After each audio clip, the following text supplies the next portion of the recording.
Salut l'équipe, j'espère que vous allez bien. Dimanche, le Barça affronte Levante pour cette nouvelle journée de Liga 1, déplacement qui s'avère très difficile pour le Barça. Avant ensemble d'analyser ce match dans cette vidéo, on va aussi parler actualité foot. Donc accrochez-vous bien, on est parti pour une nouvelle vidéo.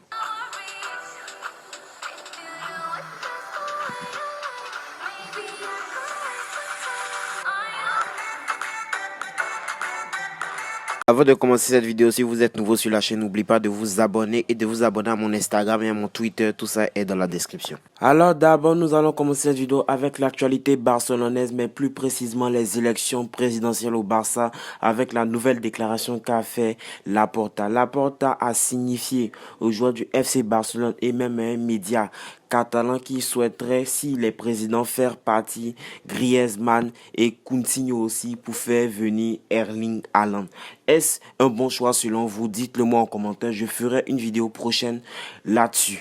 Ensuite, nous avons le cas Juan Bernat, le latéral du Paris Saint-Germain qui est performant depuis déjà 2 saisons, qui est désiré aussi par Laporta. Il veut faire venir en même temps Erling Haaland et Juan Bernat. Reste à savoir si cette opération pourra se faire. Réponse dans ma prochaine vidéo. Rentrons maintenant dans le vif du sujet avec le bilan catastrophique du FC Barcelone.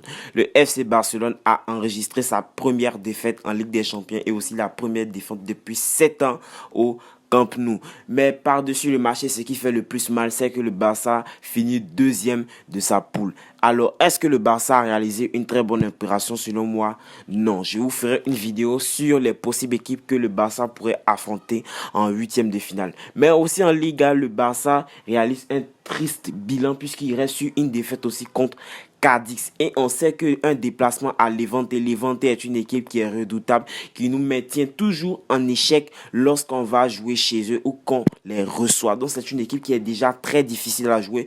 Et en plus, le Barça est, je crois, à 11-12 points du leader, certes avec 2 matchs en retard, mais ça ne suffit pas. Donc pour le Barça, il s'agit de partir jouer le match et de faire la bonne opération pour remonter dans le haut du classement. Alors pour commencer, lorsqu'on part jouer à Levante, il va falloir s'attendre à jouer comme si on jouait avec le Bayern de Munich, car c'est une équipe qui est très forte. Collectivement, c'est parfait. Devant le but aussi, c'est clean.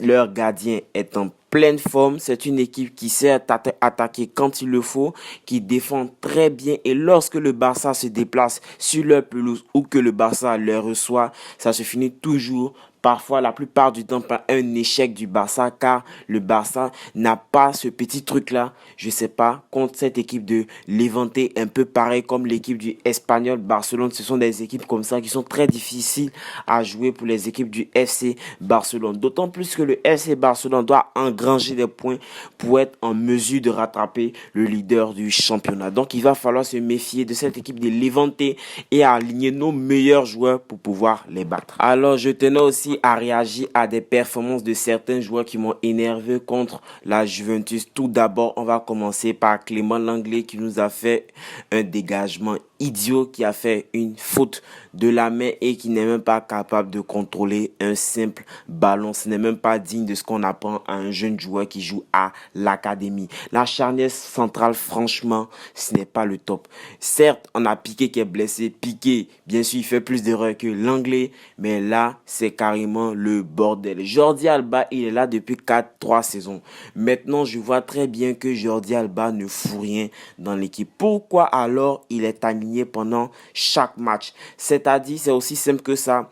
Jordi Alba joue avec le meilleur joueur du monde. Il s'entend très bien avec le meilleur joueur du monde et il fait des passes toujours au meilleur joueur du monde et il marque. D'autant plus que c'est le pote de Messi. Donc, comment tu peux le mettre sur le banc, sachant qu'il sait très bien jouer avec Lionel Messi. On a aussi Griezmann qui est en train de retomber dans ses travers, qui a été très absent lors du match contre la Juventus. Le seul pour moi qui mérite du crédit, c'est Serginho Dest et Lionel Messi. On avait parlé aussi de l'échange gagnant-gagnant entre Arthur Melo et Miralem Pjanic et on voit clairement que au feeling, si on regarde bien, c'est bien le Barça qui a perdu, puisque moi j'ai plus vu un Arthur Melo de la Juventus contre le Barça qu'un Pjanic contre son ancien club qui n'était pas du tout à la meilleure forme de sa vie. Oui, je pense que le deal gagnant était plus pour la Juventus de Turin. Donc il va falloir recadrer ces joueurs-là et leur faire reprendre confiance. Nous allons passer maintenant à la composition du FC Barcelone. Je pense que le FC Barcelone devrait jouer en 4-2-3-1 comme d'habitude, même si je sais que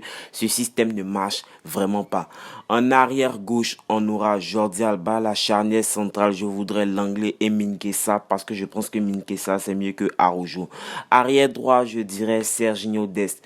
Les deux milieux de terrain devant, là, ça suffit. Je veux un Riqui Puig. Ça suffit, Ronald Koeman, tu vas me mettre Riqui Puig. Je veux un Riqui Puig et un Frenkie de Jong. D'autant plus que Pjanic et Frenkie de Jong, c'est un peu le même profil. Les trois de devant en soutien de l'attaquant de pointe, je voudrais Messi, Coutinho et Pedri, et en attaque en pointe, je voudrais Antoine Griezmann. Sinon, si tu as aimé cette vidéo, n'oublie pas de t'abonner, de liker, de partager. Nous, on se dit à la prochaine vidéo, prochain avant-match, prochain débrief. Tchuss!